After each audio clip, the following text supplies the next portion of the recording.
What do you do when your system crashes or it gets really slow or you see that little circle of death spinning around when you're doing normal tasks on your computer? You reboot it. You clear the memory and you start from scratch. When you reboot a computer, you shut down all the programs that are running in the background. You clear its memory. And then when the computer reboots, it starts with the basics. Just the systems required to run and operate and nothing else. If your business is slowly going backward or just even hovering and you can't figure out why, if you feel like you're watching that little spinny wheel every time you look at your business, or you're working harder and you're not growing, then you might need more than a new tactic or more stuff to do. You might need a complete reboot. I'm Chris Cooper. This is Business is Good, and this is how to reboot your company if you're caught dragging or spinning your wheels or constantly waiting for other people. I'm going to share the step-by-step instructions on how to do it, and also the story of how I recently did this with one of my businesses, a gym.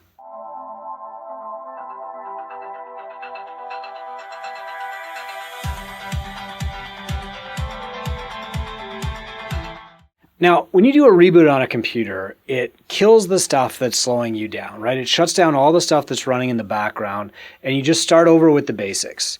And then you build up from there.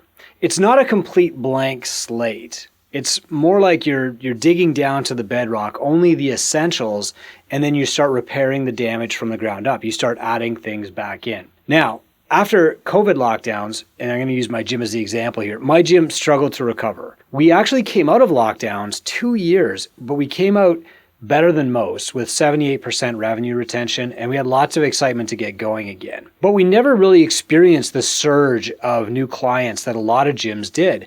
And instead of a reboot then, I let the gym kind of limp along with the wrong staff and broken systems and no training and some key clients that just didn't come back. And I went into great detail on my gym-specific podcast, which I'll link in the show notes. So I'm going to use my gym as an example as I teach you the process, but you can do this in any industry. The process that I'm about to teach you takes time. You can't completely shut your business off and reboot it from scratch, right? It's very, very hard to do that. It's hard to fix a moving train. But let's start with, where are you going with this business? What is the direction? Where do you want the train tracks to lead to? So you want to start with just examining, what is your mission here? What are you trying to build? And that's the first thing that you're going to do, is you're going to write that down. You're going to simplify it as much as possible.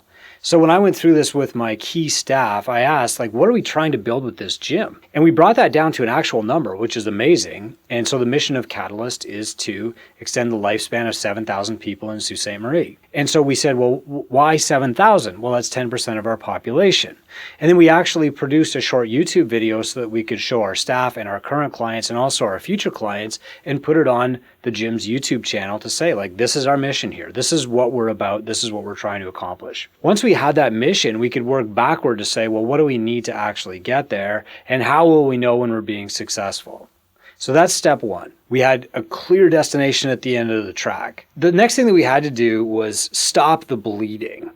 So first, we audited our expenses to see where the money was all going, because we had signed up for things over time. The gym's been around for 20 years.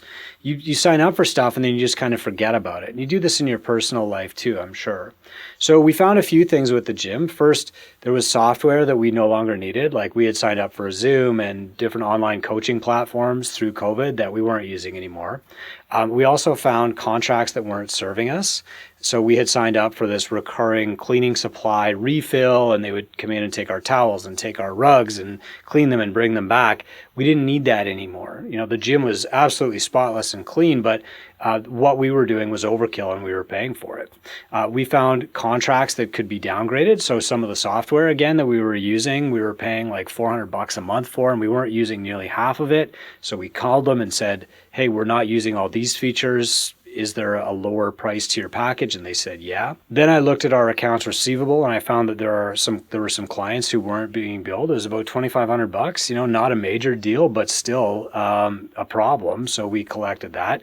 We also found, and that's $2,500 a month, people who just weren't being billed properly. Then we found clients who actually owed us money. So they had some stuff in arrears. They were still getting training. The trainers were still getting paid to deliver the training, but the clients hadn't paid us for a while. So we collected that. And then we we also found some trainers who were invoicing incorrectly. So some of them were being overpaid, but some were also being underpaid. And it was more important that we correct the problems than that we necessarily save money. Because if trainers are being underpaid, that's also bleeding, right?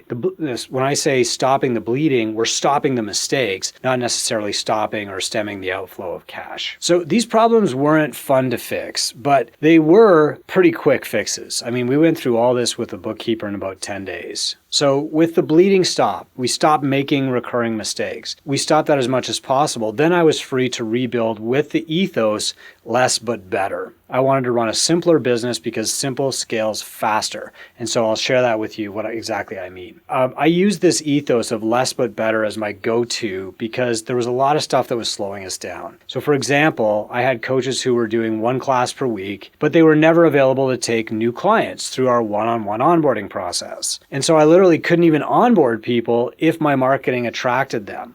I didn't have staff who could do it. I had salespeople who couldn't sell because our offerings were way too complicated. When I went through all of our different sales membership options, I found 76 different options, including the kids and the seniors and whatever programs, right? So I counted them up. There were 76. There should have been 3. I had lead nurture people who couldn't get clients in the door because our automations were overwhelming. We were sending out way too many automated emails and texts, and people were just like, whoa, block, delete, unsubscribe, right? And we couldn't onboard those people even if we did bring them in. So there was a lot to fix, but I started with the mission to get everybody moving in the same direction and keep them motivated for the hard changes ahead. And I talked about that earlier. The next thing that I did was I audited our expenses and our mistakes, and I stopped the bleeding. And the third thing that I did was audit these systems. So some of our processes were outdated. Some of them were no longer necessary. We had things in our staff playbook from 2016 that we weren't even using anymore. Some were confusing, and no one on staff knew any of them because they hadn't been trained. They hadn't even been given the staff handbook if they were hired in the last 3 years. So I wrote the staff handbook again, and I delivered it to every single staff person. I got them all new email addresses that were specific to the gym. I showed them how to use them. I showed them how Google Drive worked. I gave them a new programming template. I cut our on-ramp package down, and I taught the coaches how to deliver it. I shot videos of every single step. So I would take my camera and I'd say, okay guys, here's the opening checklist. And I'd walk through it on camera, even how to use the stereo system properly, how to clean the gym. I took pictures, I did videos, how to run a class. I recorded a good class and said, here's your template. I wanted to shine a light into every dark corner and remove the possibility that the problems that we were having were process problems because my staff just didn't know any better. And then, and only then, after I'd audited and fixed our processes, did I audit my staff. And this was the 4th step. I needed to have the right people in the right seats on the bus. So I first assumed that the problems that I mentioned before were a result of unclear processes. And, I can give you a link to my podcast on Business is Good about process problems versus people problems and why you should solve the process problems first. But when the staff know the mission, they know exactly what to do, and they know the consequences of failure, and they still aren't living up to the level that we required, then they need to go. And that's never easy, but you have to do it for the good of the rest of your staff, for the good of your clients, and for the good of yourself. The owner of the business. You cannot afford bad staff who are not fully on the bus. So that created a few gaps in our staff, and we hired new people to fill those gaps. I brought in one bright, energetic young trainer, and immediately I had work for him.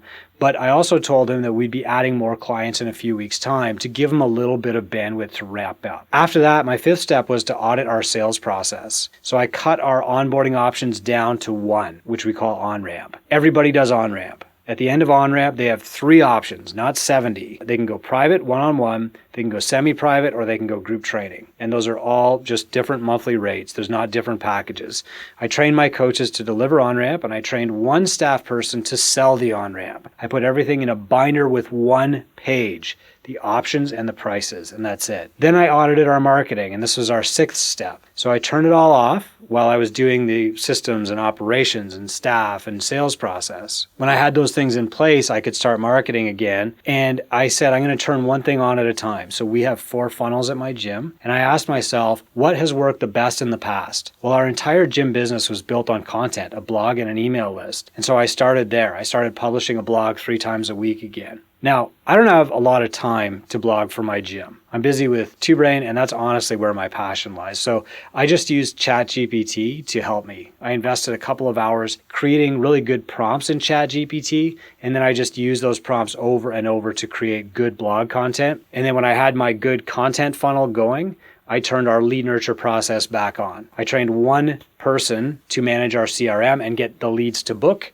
and then show up for appointments. I had one person and me trained to do the sales. I had one person trained to do lead nurture, and I had one funnel, the content funnel built. And then I started the second funnel, which is posting that content on social media. So that made the two funnels, social media funnel and content funnel, both going to lead nurture, which I had set up, both going to sales systems that I had set up. There were still two other funnels for marketing that I didn't need to set up yet, referrals and advertising. And I was trying to figure out which one I should do third. I know that referrals are more important, but honestly just didn't have the time to do it myself or to train my staff. So I gave myself permission to save that one till later, even though we usually get gyms doing it first. And I went back to Facebook Ads Manager and I turned them back on. I got to tell you, I didn't build all this stuff from scratch like I did in 2008. I did this fast and easy because I just pulled templates and SOPs from the Two Brain Business Toolkit. I didn't have to write a job description or a staff playbook or do any of that stuff or even go back into Ads Manager. It was all just sitting there for me to grab. I didn't have to go relearn Facebook or create new copy. I just used the mentors at Two Brain to set it all up and give me exactly what I needed. And without that stuff, this would have taken me 5 years literally to change and fix instead of 5 months. Trust me, the first time I did this process in my gym, that's exactly what it took from 2008 to 2013 in figuring it all out for myself. This time it took me less than 5 months because I could just pull those resources directly from the Two Brain Toolkit, call a mentor when I needed help, and just keep moving fast. So while I still had to do all these things one step at a time, one SOP at a time, one little video at a time, one pricing binder at a time, I didn't have to figure out any of them. And so I could do them all in 30 to 40 minutes a day and still be completely done with a brand new gym that's growing again within 5 months. That was a kind of a difficult 5 months, but it wasn't overwhelming. I wasn't stressed out. I put 30 to 40 minutes in every single day. I followed the steps that I knew that I needed to do, and boom, massive gym reboot. The key was to follow the steps in this order. And there's a graphic here that I'm going to show you. But again, to recap, you want to start with your mission, and then you want to audit your expenses, and you're looking again for mistakes, not just necessarily to cut, but looking to improve your ROI in the things that you buy. Then from there, you want to look at your systems and make sure that they're up to date. Then you want to look at your staff. Then you want to look at your sales process, then your marketing, and then finally your advertising. And you want to do things in that order because if you start, let's say from the other end, and you just start with, let's get more advertising, then your whole system is just going to fall apart. You're not going to have people who are trained to sell those people who come in the door through your advertising, or you're probably not even going to get them to the door because you don't have your lead nurture set up. Then once they're sold, you're not going to keep them because you don't have a good onboarding process, and your staff just are not going to be able to retain those clients by giving them a great experience. Then those staff probably won't know what they're doing because you don't have things systemized or optimized, and if you have the wrong staff doing it, they're not going to bring the energy that makes them great to be around. And part of the reason that you have the wrong staff is because they don't know the mission. They don't know where you're going. And so it really starts with building that foundation and then building up from there. Look, I know that turning off your business and starting from scratch is just a fantasy. Nobody can do it. I know we all think about it though. However, you can rebuild while it's in motion. If you've got a couple of months to do it, just by following this process, like get really clear on your mission, standardize your operations, make them 8-year-old simple to understand. Then from there, make sure that you've got like the right staff and they know exactly what to do. You solve the process problems, then the people problems, then make sure that you've got a very clear sales process, then a lead nurture process, then a marketing, and then finally ads. When you rebuild in that order, you can come out of it with a brand new company, like you're emerging from a cocoon. That's what I did. I'm really proud of my gym again. I never stopped loving my gym, but it feels great to own a business that I'm proud to own again. So if you need to reboot your company, these are the steps. I'm Chris Cooper. This is Business is Good. And if this helped you, just go to businessisgood.com. You can click join the movement and you'll be invited into our free Facebook group for entrepreneurs where we talk about this stuff and support one another on the quest. Thank you for your service.